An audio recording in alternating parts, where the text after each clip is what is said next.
Right, welcome to the Cheltenham Borough Council Audit Compliance and Governance Committee meeting being held today, Wednesday, the 22nd of January. Perhaps not. Perhaps it's the 25th of February. My name is Adrian Bamford and I'm the chair of the committee. This meeting is being recorded by the Council for live broadcast on its YouTube channel. If there are any breaks in transmission to the YouTube stream, the meeting will be adjourned for a short period until the issues are resolved. Can I ask everyone to speak clearly when addressing the meeting and that officers introduce themselves when they speak? Firstly, apologies. I don't think there are any because everybody's here. Next item is declarations of interest. Has anybody got any interest they wish to declare? I think the nodding of or the shaking of heads indicates no. So we move on to the minutes of the last meeting. That is on the 22nd of January. Are you all okay for me to sign those minutes as a true record? Do we have to take the exempt minutes separately or all in one go?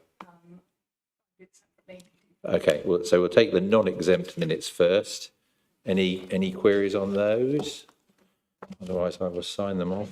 Have you got a version that you want me to sign off? This one? Yeah, okay. We'll have to go into exempt session at the end to do the exempt. Okay, yeah, sure. Yeah.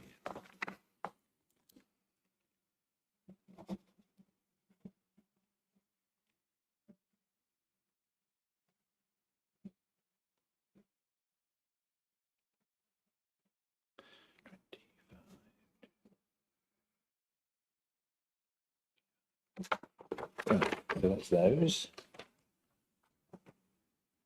And as Paul's correctly reminded me, we'll do the exempt minutes in the exempt section at the end of the main meeting. So that brings us on then. Oh, sorry, no, I ought to take a vote on the minutes. Are you all in favour? I should have done that before I signed off, shouldn't I, really? Never mind. Right. Public and member questions. I presume there are none. Excellent. In that case, we can move on. It's effectively a one-item agenda, really. It's getting to the end of 23-24 today. And the first part of that is the audit completion report. Nathan, either would you like to talk to that first, or would you like me to take us through it item by item? I'm more than happy to take it from here if you want. Okay, off you go.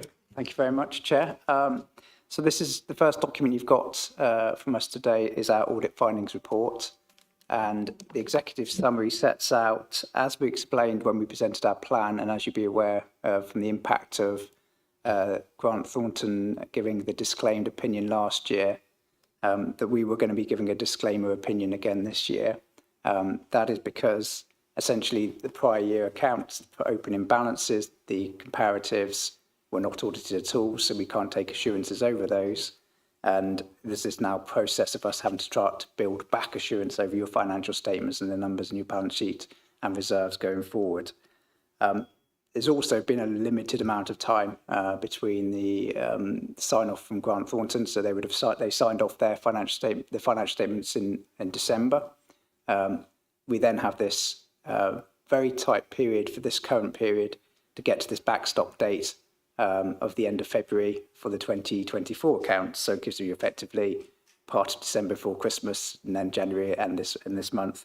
And I'm thankful to the committee to squeezing us in as a special meeting tonight, so that actually it gives us the opportunity to actually do as much audit work as we can do in that period to start building back that level of assurance. So we've worked closely with management about that, and there's been a real ambition to say, let's try and start building that back as soon as we can.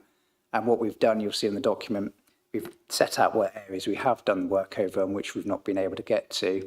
And the real focus has been on the balance sheet, because this sets the position as at the end of March 2024, and we can start building back that assurance over from that point forward. You'll see there's a few areas where we've not looked at on the balance sheet this year, and that's around valuations primarily. And what we've been discussing with management is that we can actually get full valuations done at March 2025. to give us that back assurance of that snapshot position. We have done work around additions and disposals on the balance sheet, but not necessarily the valuation at that point. A full valuation will be done at this March 25 year end, and we can use that to give us assurance over that 24 position as well. The other areas we haven't looked at is around just actually the detailed testing on the consolidation, but we have done the underlying testing work around Cheltenham Borough Homes. We are the auditor of Cheltenham Borough Homes as well. So we do know the numbers that have come into there. We have got that assurance over that. So when we start looking at that again next year, we can be comfortable around that. And the other area is the carrying value of the investment for the airport. There was little value in us spending a large amount of time looking at that this year, because next year you'll have a much clearer steer on this, because obviously the airport is up for commercial sale at the moment. So there's a position actually around having a clarity of what valuation could be achieved and the valuation and the carrying value in the group financial statements later on. The big difficulty for the sector as a whole is reserves. And there's a lack of clarity across the sector about how we can build back the assurance over reserves. If this was a commercial entity with just one profit and loss account reserve that there's the balancing number, it'd be fairly straightforward to actually take a position on this. It's a bit more complex because of the number of different reserves and the accounting treatment you have to follow through the different adjustment accounts as well. So as a sector, some of the technical leads in a number of the accounting firms have been working with the FRC, the regulator, around how we get past that position. There's been a sandbox environment the FRC has set up for the auditors to sit in and discuss these matters, but there's going to be more coming out on that, I think, over the next year. So that will be a solution then around how we get back to the full assurance and clean opinions. So the reserves one essentially is kind of parked at the moment while the technical solution is found across the sector. So that's a little bit about what we've done and what we've focused on. As I said, we're giving a disclaimer opinion. It's essentially the same as Grant Thornton's last year, but we have been keen to make sure that we've looked at everything we can. And we've also had a good review of the accounts. The accounts you've got in front of you today, there's still a couple of minor amendments, sort of cosmetic changes that we've flagged to the team that they're just putting the final changes through. So I think we're seeking today for essentially approval of those, subject to those final cosmetic changes being made by management over the next couple of days, so that then we can sign off later this week from our side as well. Despite it having a disclaimer opinion, we felt it appropriate to get those accounts looking as tidy and correct in terms of the accounting standards as we could by the deadline, because they're still a public document. Where we are in our process then, obviously there's some areas we've not looked at, but we've just been tidying off the areas we have looked at. We've done that work now. You'll see in our report there's a few areas that have said we've done this with the ticks underneath the table to say actually there's a few areas which are just tidying up. Those areas are now tidied up. It's just our usual completion procedures now. So receipt of the letter of representation, checks of final post-balance sheet events up until signing. So we're there now, ready to sign off. I'd like to put on record that we've had really good level of engagement with the finance team throughout the process, right from the start, which seems a long time ago while we've been waiting to be formally able to hit the ground after Grant Thornton's sign-off. We've had some good regular catch-ups around to make sure we're aware of issues that are arising for the organisation, and there's been some good discussion and agreement of approach throughout, just to make sure we can get to this position where we are today. Our document in section 4 talks about the risks that we highlighted, and you'll see there's a number of those around the valuations that we're putting forward to look at next year. The one area we've found where we've had to make a significant amendment in terms of numbers is the accounting for the pension. It's a very complex area in terms of the accounting for this, and it's an area that's moved a little bit over the last couple of years. So under IFRS, there's an additional guidance section called IFRIC 14, which deals with how you'd account for assets, net asset positions on the balance sheet. So your share of the net assets and liabilities, the actuary's first cut of the calculation shows you had a net position of actually £9 million as an asset. But then you apply this asset ceiling to this under the guidance, which effectively takes into account the fact you're going to have commitments to make additional contributions in the future to deal with the scheme's overall deficits. And that puts it back into a valuation that's a negative valuation. And at the moment, in the first draft accounts that we received and reviewed, that final adjustment to take it back down to the negative position of a fairly sizable liability, albeit an accounting technical liability, hadn't been put through. So that's been adjusted in these latest version of the accounts. Other than that, there was also a £1 million unfunded pension liability that should have been split out from that calculation as well. So the net position actually was 24 million liability and a £1 million unfunded pension liability that need to be recognised on the balance sheet. These are all they're big numbers, but these are technical accounting adjustments. They're not impacting anything in terms of your contributions, etc. This is just following the international financial reporting standards. Other than that, you'll see that we've raised very little in terms of adjustments and errors. So once we've got through to the work we've been doing with the management team, there's very little else coming out in terms of adjustments that we're proposing. And you'll see we've raised control recommendations at the back, towards the back of the report, and again that they're minor in nature, so which reflects actually things being well controlled throughout the organisation through our work. I don't think I was probably going to say too much else on that document other than that the timeline, as I just mentioned, we're expecting to receive back the final set of accounts in the next day or so, and look to sign off by the end of the week.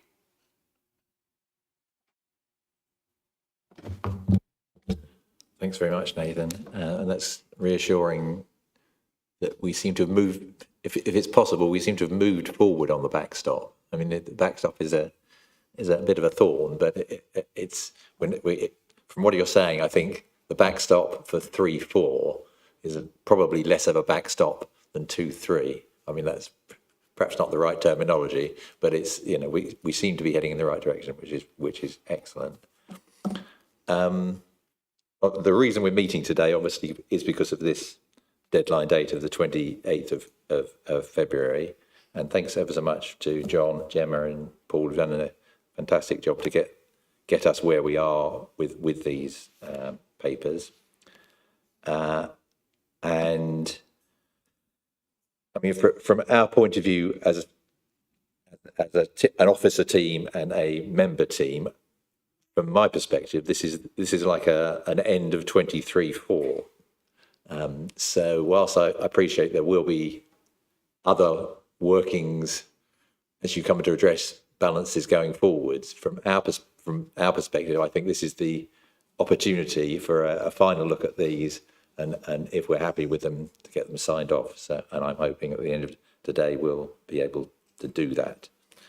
In terms of the key audit issues, as you mentioned in the exec summary, although you talk about these balances, from what I think you're saying here is that there's no significant risks that you've been able to identify. Now, obviously, I appreciate it's disclaimed, but from our perspective, I'm looking at a very capable finance team who've got us to this position, and yourselves who've been able to look at it as far as you have.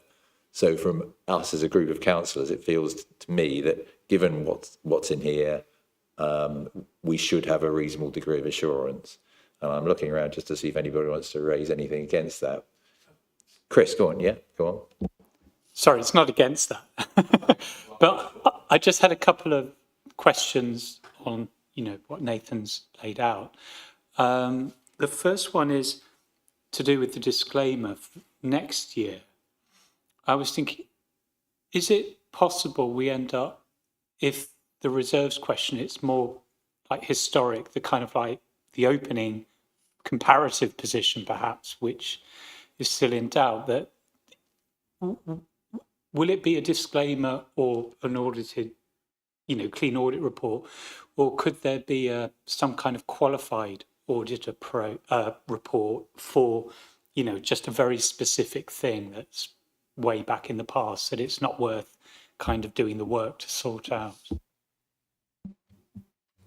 Yeah, absolutely. I think if there's no clear resolution over that, there's a path through eventually to get to a qualified except for type opinion. The difficulty, I think, in the sector is that it's pretty pervasive throughout a lot of the accounts, the reserves, balances, and how they get split and analysed in so many notes.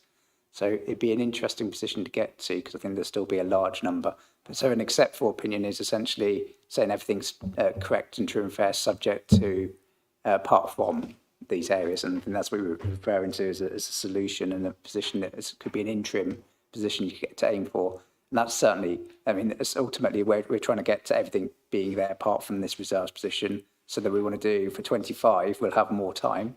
So the accounts will be ready for us to review by the end of June, that's the publication date, and there'd be nothing to stop us coming in earlier than coming in December, for example. So we'll have much more time to do a full balance sheet audit and do a full income and expenditure review of in between as well. So we'll be, by the end of this next year, we'll be comfortable on the balance sheet and the 24-25 income and expenditure account. We'll have some assurances over the 23-24.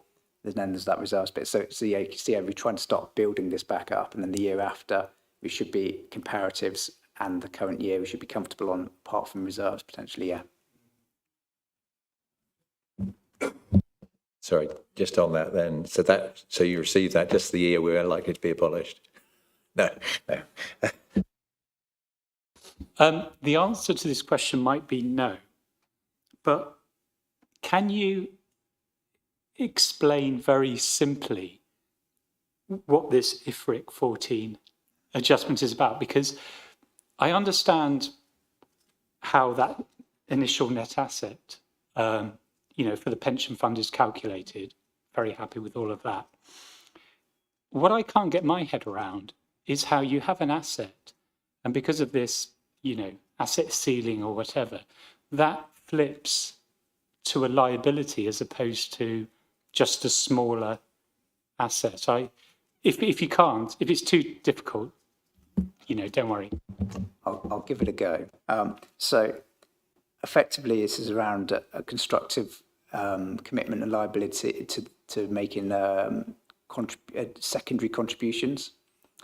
Yours is slightly different to that, again, in that you've made additional secondary contributions at the start of the last 3-year cycle, but it basically works out what the last full valuation was, and takes that sort of, I think it was about effectively £2 million worth of secondary contributions. You've paid three lots of that up front for the last one to make sure, because that was a better investment as an investment decision.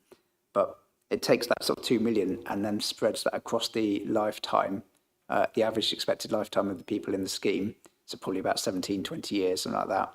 So that's suddenly, when you start that 2 million, multiplying it up by 17, you suddenly get to that sort of 30 odd £million kind of adjustments that are going through. So that the accounting standard requires you to basically book that as part of the calculation, which is an amendment to where we probably were a couple of years ago in terms of this. This has been moving.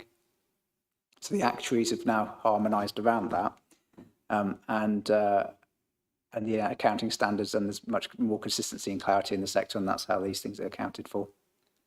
Which, whether that makes any common sense is a different matter, but this is the accounting standards and the rules we follow with these things. And as I said, it's a technical accounting adjustment. The key thing to remember, I think, is more about, as you said, overall we've got our share of assets and our shares of liabilities demonstrate before that we're in a decent enough position. Our share of the assets is greater than our share of liabilities using the assumptions at that year end point. The most important thing, obviously, is a 3-year valuation, and that drives future contributions, which are the proper cash payments. But obviously, that will be done at March 25. Sorry, I'm going to have to do my own research because, I just really struggle to get my head around.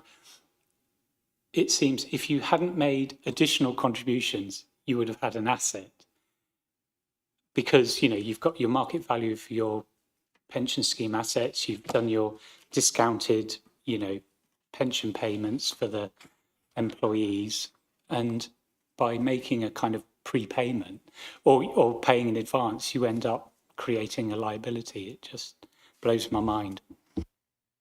So I probably didn't explain that very clearly. It's not actually you choosing to make them, it's the fact that you're committed to make some in the future. So that 2 million annual ongoing commitment, it assumes you'll be needing to pay £2 million into the future. But you'd paid yours has been reduced by effectively 6 million because you paid 6 million of it already. So it's about £2 million into the future for the lifetime of the scheme, and that's what's done it. But as you say, it's kind of a notional number because there's assumption there that kind of number continues into the future. Thanks, Nathan. Thanks, Chris. We've had a lot of fun, as you know, as an authority with this. The public seem to think we've spent about 2/3 of our revenue budget on the pension contributions this year. So it's not been entirely clear to the general public, and I can't say it's entirely clear to me. But Gemma, is there something you wanted to?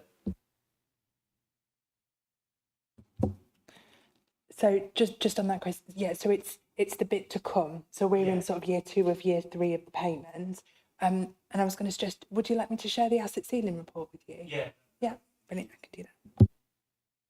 So from my perspective, that kind of puts to bed the internal control matter that you raised in this report, as on page 17, item 7 on your report.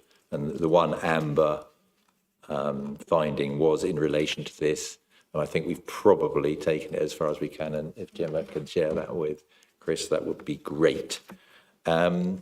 In terms of the value for money stuff, there's a lot in the annual report. We'll probably come on to that.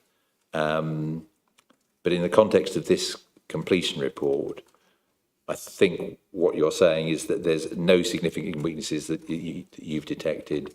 And so for the purposes of completing 23/4, we should be satisfied. Have I got that correct? I think we could say there's no significant weaknesses we've identified. We have to be careful what conclusions we can say and draw from it, given we're given disclaimed opinions. So, in that, there's certain areas we've not looked at as part of the processes, but we have looked at our usual walkthroughs and systems and controls and transactions.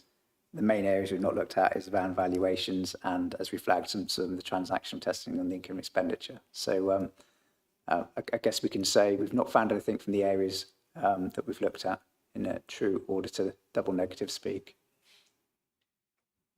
Thanks. So the final point about independence, I think it's reasonable to formally minute that unless any member has concerns, that we are comfortable with the independence of those people carrying out the audit and with the results that we've got. So that for me is everything I want to say on the completion report. Is there anything else that any member wishes to raise? If not, we can perhaps move on to the annual report. Thank you, Chair.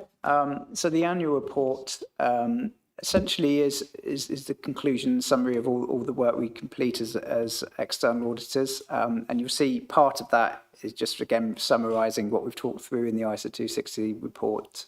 We've already talked through the details of that, so I won't go through any of that. The other big chunk of that is, as you said, it's the value for money work that we complete. And this area, there weren't the same kind of exemptions around the backstop around that for last year. So Grant Thornton had reported to you and completed this work in previous years. So as part of our work, we followed up on their findings and completed our own work over these areas as well. So there's 3 areas we need to consider your arrangements over, and that's financial sustainability, governance, and improving economy, efficiency and effectiveness. And we're required to report back whether there's any significant weaknesses in any of those areas we've identified. In our first year in doing these, we're finding kind of doing like a baseline review essentially. So we're looking at core processes and arrangements in place over each of those areas. And then in future years, the plan is that we will build upon that and can delve into certain areas in a bit more detail. It is a risk-based approach as well to certain degrees. So we do a risk assessment at the start of that to understand things like points raised by previous auditors, anything by regulators, things through our minutes reviews. So we do focus it on certain areas.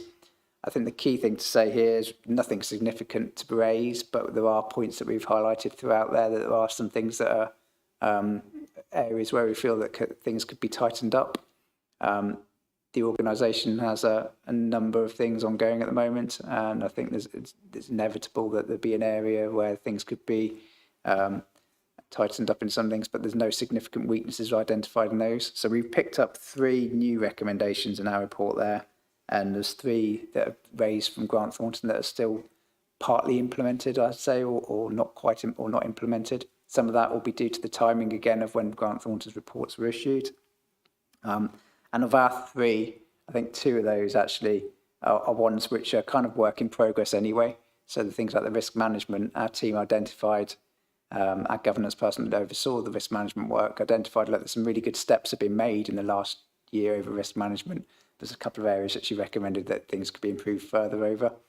And similarly with the procurement point we've raised, I think it's fair to say that steps have been made already and taken, but there's a few things that need to be finalised. So I think those are the two of the 3 new ones, and the other one was around the need for continued careful monitoring and review of the level of debt in the organisation with the projects that are ongoing, and there are processes in place for that, but we felt it appropriate that actually we think there needs to be real increased scrutiny over that at the moment because of the risk and the volume of the projects that are ongoing. But overall, I think you should take away that there's nothing significant we're highlighting there. Thanks very much, Nathan. And yeah, I think overall I agree with you that it's a very satisfactory report, but we are here to scrutinise. So if we look at the recommendations in section 8, perhaps it's worth having a brief discussion about those that are amber. So if we look firstly at the level of borrowing, now this is your area of expertise, Chris. I was convinced you'd have some very pertinent questions on this. So I've noted that there are a number of areas where things have changed, but I wonder if you want to take it further, or shall I go? Okay, right. So from my perspective, I think I've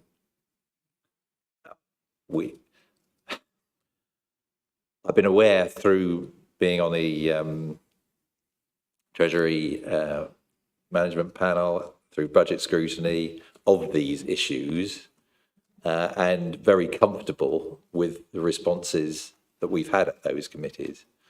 So I'm slightly surprised to see the sort of rather negative way this has come out. Could I ask you to amplify on it a little bit, Nathan? Is that reasonable? Yeah, I think that's fine to challenge on that. So I think there's 2 bits I'd say that one was a slight concern over getting a handle and clarity over borrowing against things like the HRA and the spend that is going against in the short term. And I know there's a significant piece of work going on at the moment about the longer term HRA plans to make sure that we aren't borrowing against effectively replacement of components, which effectively is an element of what's happening at the moment. And I think the other concern, looking at coming into this cold that I had, is just the level of some of the level of short-term borrowing, and I think we've kind of feels like we've missed the boat a little bit to fix this at a decent rate now. So I don't think it's a current year issue so much, but because I think the opportunity might have been before, but actually those are the 2 areas I think that stuck out to me first up. And then I'm just conscious that there's a significant number of things moving in terms of, you've got the Golden Valley development, you've got a number of properties or projects where we're trying to sell assets, and a real need for increased level of focus of where the borrowing requirement is, and monitoring cash flows at a sensible level. Interest rates are higher than they were, short term and longer term. So this actually counts. So in terms of actually how much we're going to be generating, we've got a number of councils we're hearing that, I'm sitting in a lot of meetings where you hear budget outturns, we've done okay this year because actually interest rates have been maintained higher than we thought they would be for longer. And they've been propping up some of these positions. But actually the other chat side of it is actually, if we've got significant borrowings, it's going to be more expensive than we think it is, especially if we're stuck with them, some of them, this level of it being in short term. So that's probably where we're coming from. Yeah, thanks, Nathan. Yeah, I think it's just to confirm that I think as a group of councillors, we've gone into this very much with our eyes open. I think we've been presented with what appears to me anyway to be very coherent business cases. And, you know, obviously there's volatility in the markets and they haven't quite gone to the way we might have liked, but not to a huge adverse extent, I would say. And so I think from our side anyway, there's a level of confidence. I don't know whether Paul, you want to add to that? Yeah, well, I would say, I mean, it's quite crude to a certain extent, isn't it? I mean, there is obviously the SIP for Resilience Index, and they will always look at net budget requirement. And there's a number of flaws in terms of net budget requirement. And for those that don't know what I'm talking about, when I say net budget requirement, Cheltenham's is just over £20 million. And obviously that's what you agreed on Friday. And that ultimately is the balancing figure of how your budget is financed from council tax, business rates and any central grants. Obviously, our gross turnover is far more significant than the 20 million.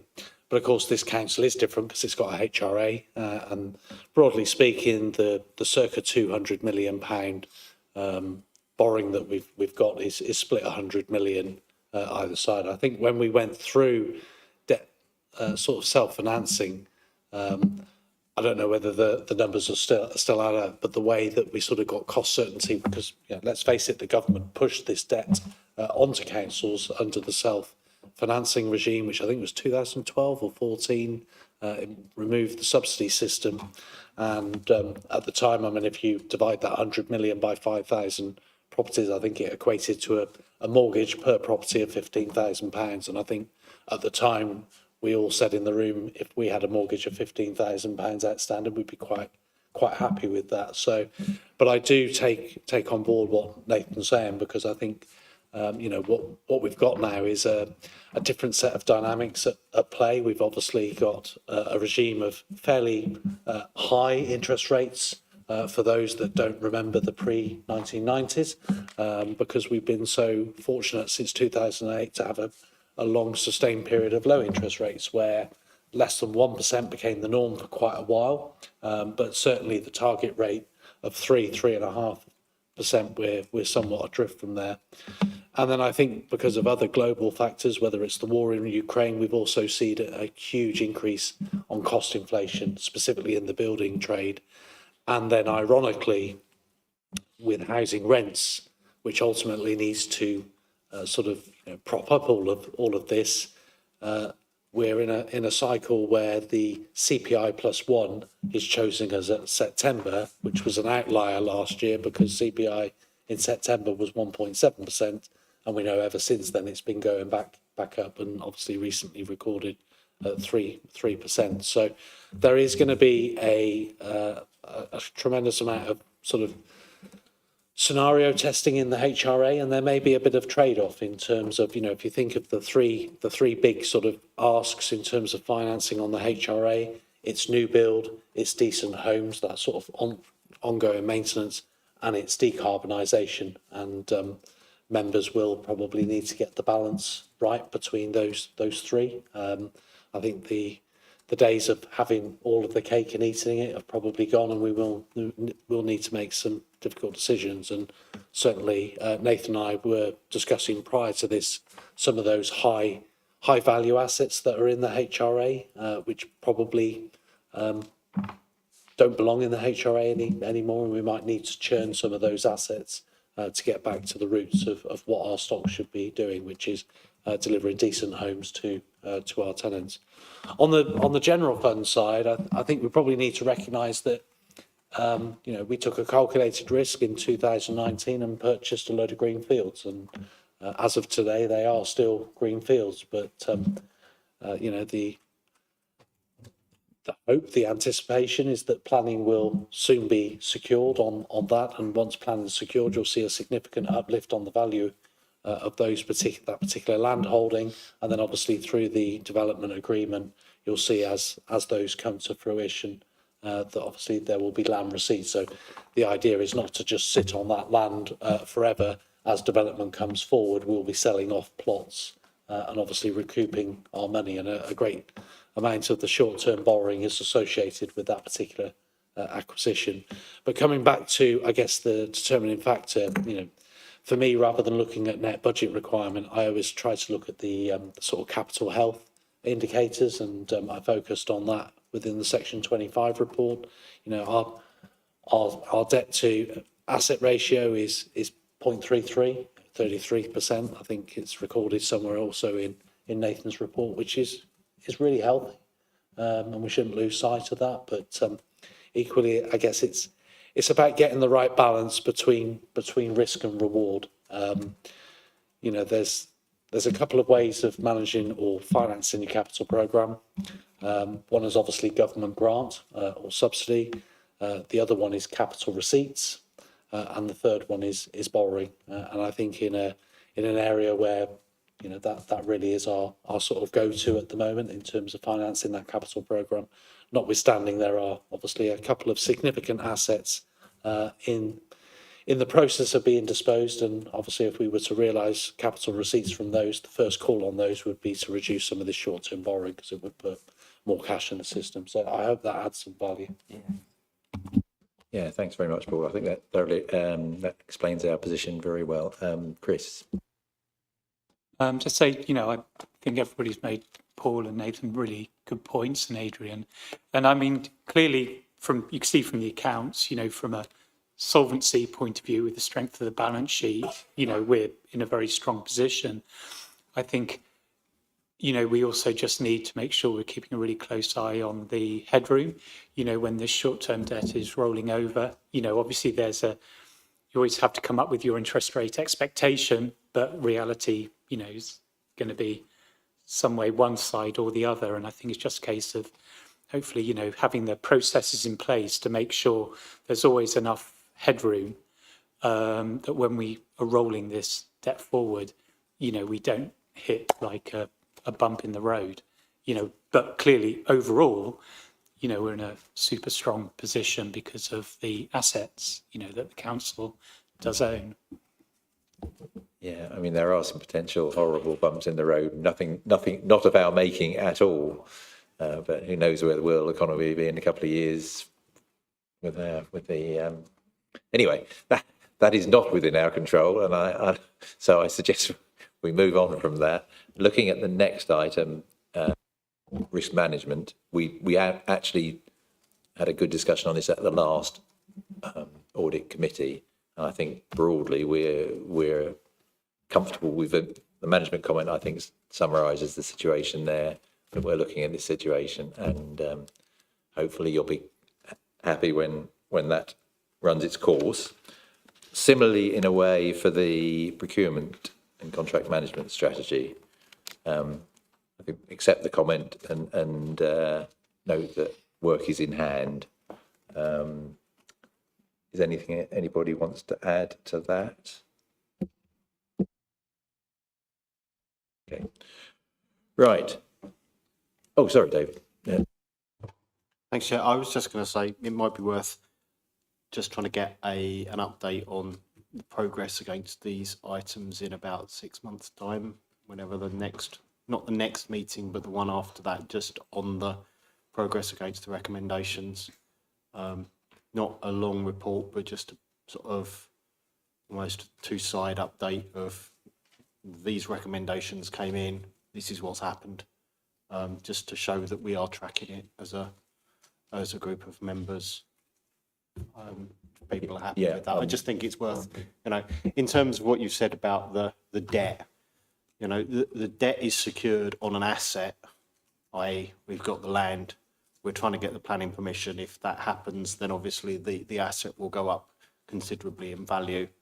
And, it's borrowing to invest, and certainly I'm comfortable with that, and I think that's the right thing to do. At the county council last week, we had to sit through people complaining about Cheltenham's budget from other political parties, and I think their attacks on Cheltenham were quite misguided. So, borrowing to invest is, when you've got an asset, it makes perfect sense. Thanks. Yeah, thanks, Darren. In terms of tracking, completely agree. I think in the work plan, we've got something coming back on the risk register. But I wonder, how would you normally track these recommendations? Would it actually only be in an annual report that you'd address them, or is there some sort of interim that we could have a look? I think it's entirely appropriate that you as an organisation have a method for tracking these and making sure you're comfortable they're being implemented, and then we will be the checkers of that by coming back in a year's time to see how you've got on with that. Would be an annual thing, so we need to put in place something, as David suggests, to just review these particular external audit annual report recommendations, perhaps in the autumn, early winter. Then, okay, perhaps we could then move on to savings targets, the financial sustainability amber that we've got there. Well, we've been around this at budget scrutiny and full council. I think we appreciate that the savings target of 2.74 was extremely ambitious, and we've done pretty well to get as far as we have. But that we're now in a position where those savings targets become ever more, ever less, perhaps, but more potentially more achievable. So again, I think we're aware of that at this committee.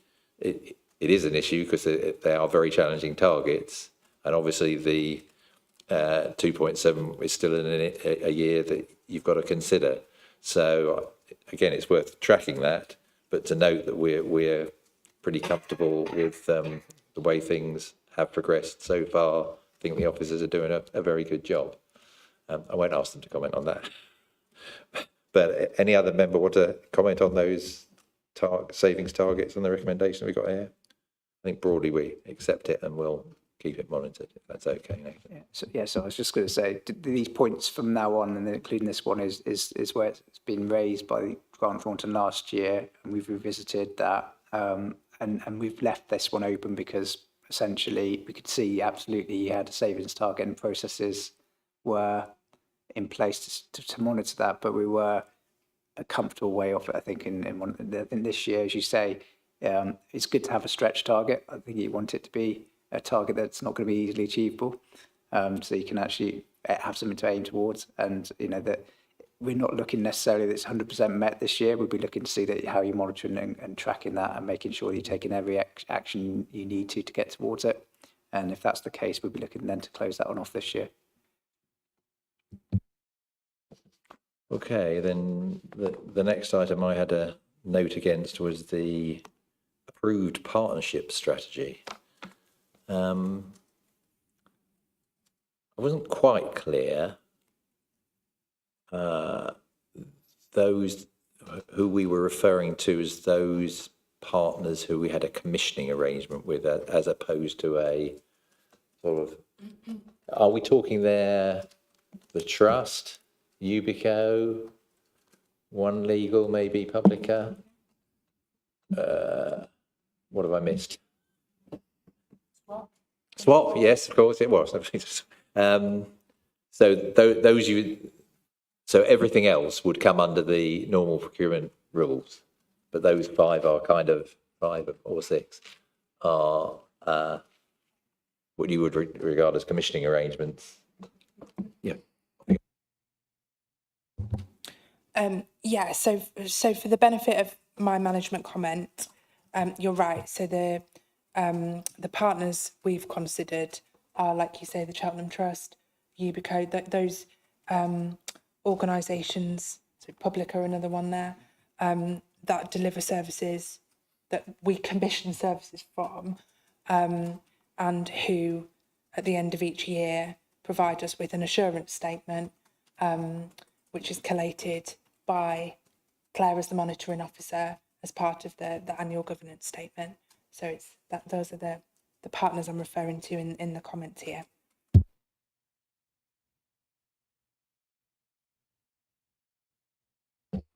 That I think that answer, I think that therefore the,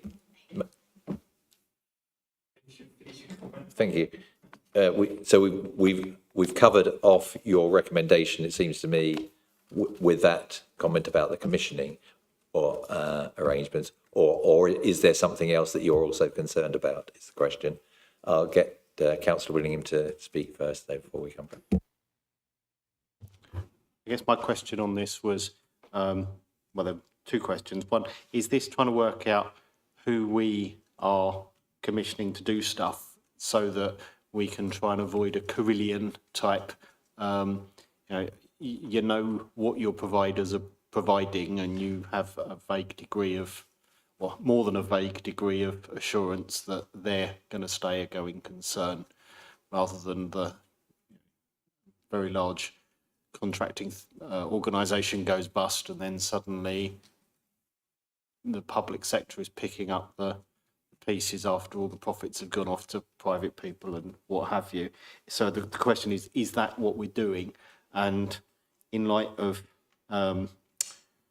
the proposed local government reorganisation, someone's going to shout bingo in a minute, making sure that when that comes about, at least when we do our handover to whatever comes next, that they know what this looks like, i.e., who does what for whom and how they do it and what have you, so that that handover is hopefully a bit smoother.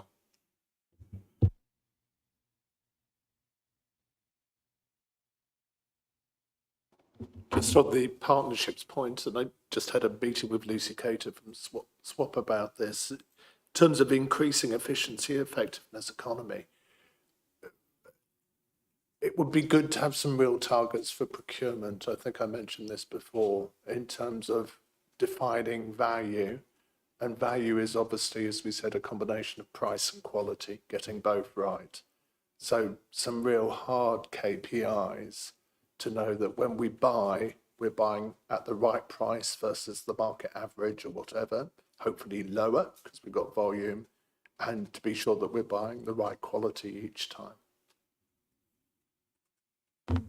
And you're talking in relation to internal audit there, or are you talking in relation to what our internal audit might audit of our procurement arrangements? I'm talking about how our internal audit might audit our procurement arrangement, but it's opposite in terms of this as well. Okay. So, Nathan, coming back to you, if that's okay, the commissioning arrangements or procurement arrangements that you're concerned about here, are they really embedded in concerns about our commissioning arrangements, or are they, as Julian has been talking about, concerns about our procurement strategy overall? I'd say a bit of both. I think it's about, you'll see, I think the previous recommendation from Grant Thornton, their points there around making it clear that you've got an assessment of what your overall partnership strategy, who your partners are, what the governance arrangements are over how you're going to oversee the arrangement, what the arrangement is, what they're delivering, how you're ensuring it's working.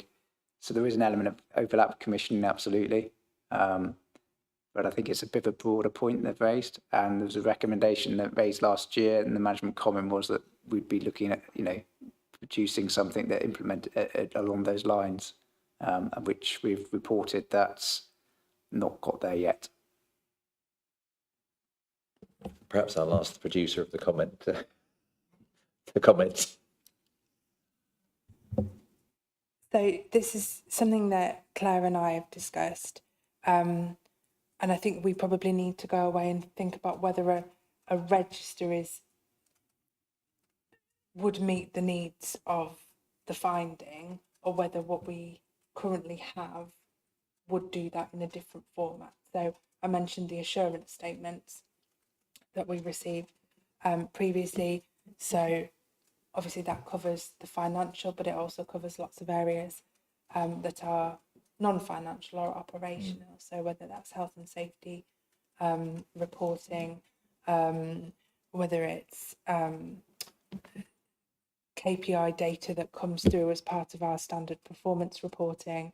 There's lots of different information that we receive. So it's just whether a register is the best way to collate all of that, or whether we just need to tweak what we're currently doing. But I think just to be proportional to the risk that this poses, I think. Is there also something about reviewing when we're in a situation where we're commissioning? Are we checking that actually, those commissioning arrangements are as good as what would be available in the open market?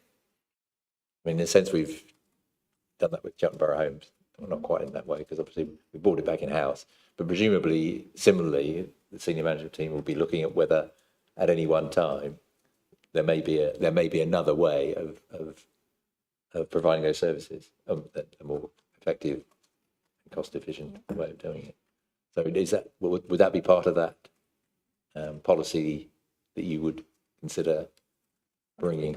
And would you bring it here, I suppose, is the next one. So that under the new procurement regulations, that'll be a requirement for our contract register. So we'll have to report that, and we'll have to record it. And the dates that those current existing arrangements expire, because we'll need to be prepared to engage the market again in a number of cases. Well, we'll keep track of it through the year, and hopefully when you're reporting next year, Nathan, we'll have got it spot on. In terms of the prior year issues, as far as I can see, we've effectively signed those off. That's on page 49. So the rest, yes, those three there were the outstanding ones from last year, and the rest of them have all been resolved. So we put them there for completeness. So you've got the prior year point that's been raised, and the previous recommendation and management comment, and then we've added what we've seen this year to confirm that they've been implemented. So we're happy they've all been addressed, yes. Fabulous. Is there anything else that any member has on the annual report?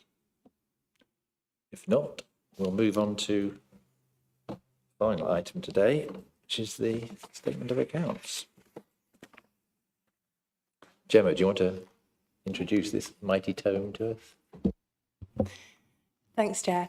I won't repeat a lot of what Nathan said as part of his two items, but what you've got today is the 23-24 statement of accounts. So this is the final draft.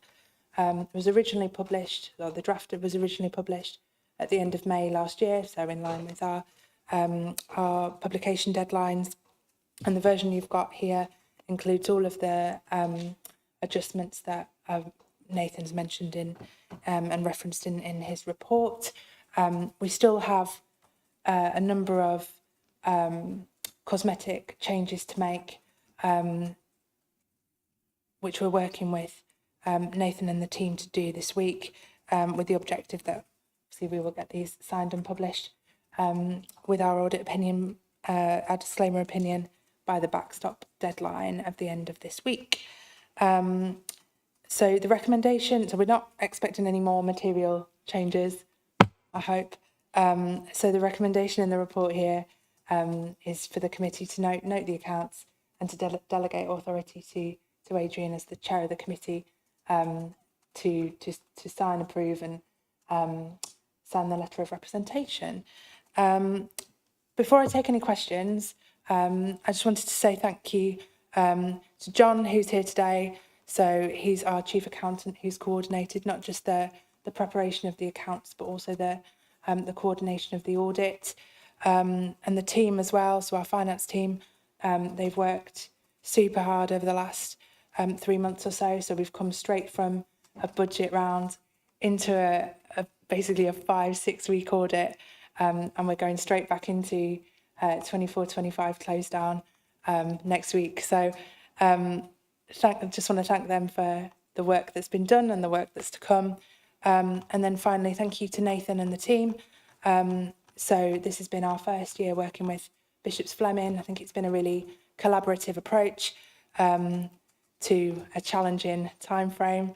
But I think, and I hope you will agree, that I think it's set the tone for future years. So thank you. And I'll take any questions. Yeah, thanks very much, Gemma. Yeah, I would like to echo those thanks. And presumably everybody's got their holidays in the next 2 weeks till we start closing down, haven't they? So,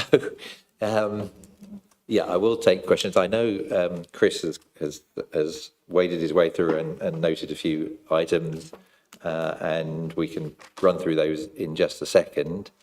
This is our final chance, as I mentioned earlier, to look at these documents. We did have our first look through them in some detail in this May last year, and since then there will, as Gemma mentioned, been some adjustments, and I think they've been consolidated, haven't they, with their board accounts and any other group accounts. So then, if we are happy with that, just to confirm that I will be signing as per pages 197 to 199, and so I'll look to a vote when we get to the end of the item for you to confirm that you're happy for me to do that. Chris, over to you.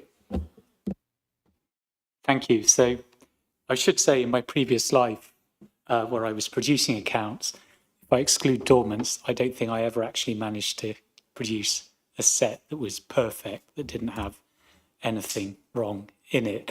So this is just, really to be helpful.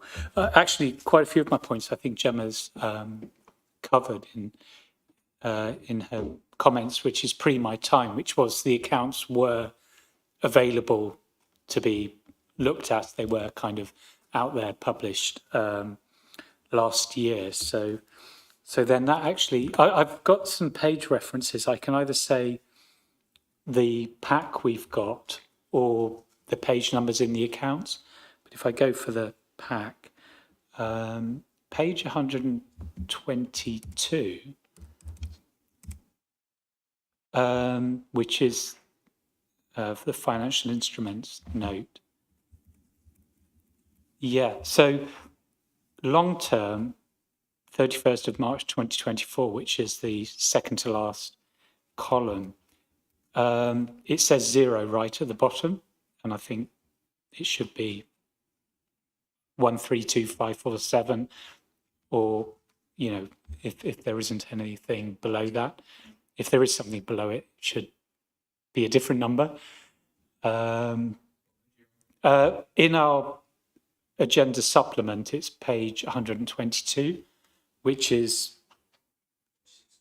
64 of the accounts, just to add confusion.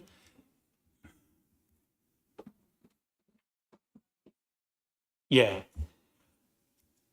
And then this might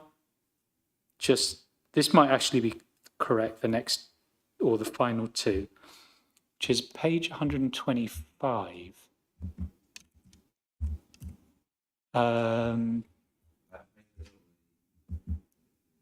Sorry? 7, 67. So the financial liabilities, the carrying amount, 23-24, total borrowings, says 135,588, which is a different total to the table I was just referring to, which I think from memory is 132 million.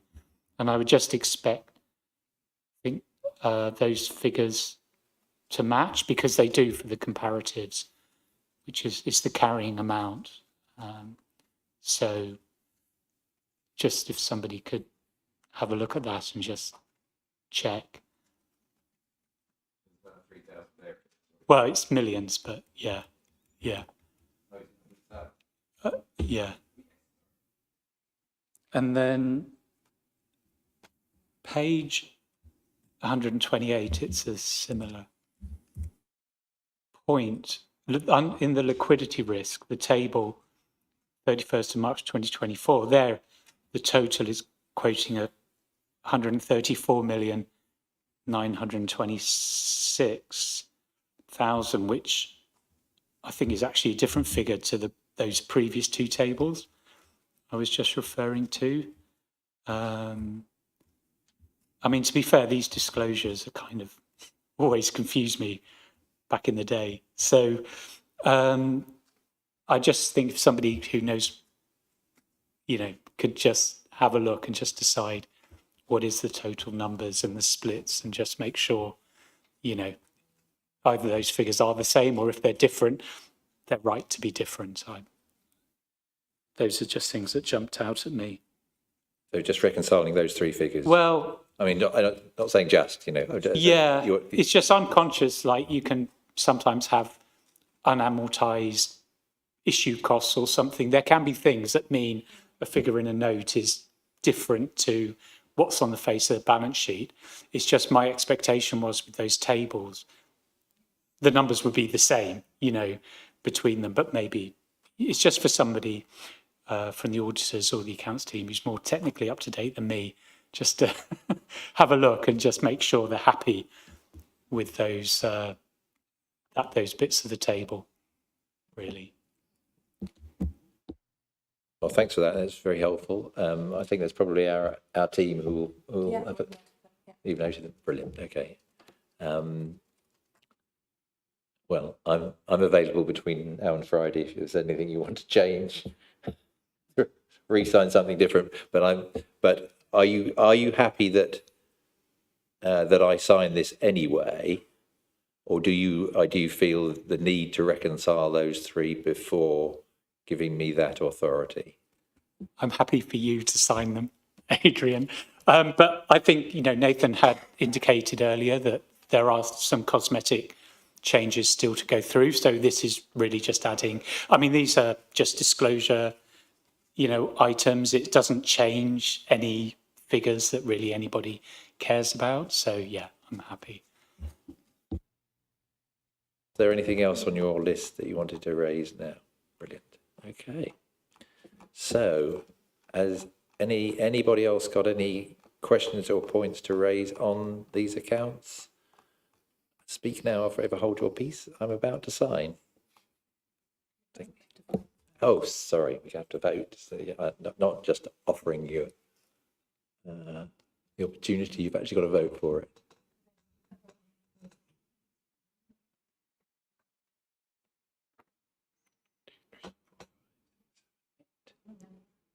One short. No, 1, 2, 3, 1, 2, 3, 4. No, that's it. That's it. That's it. Marvellous. Thank you very much. I will duly sign those any minute now.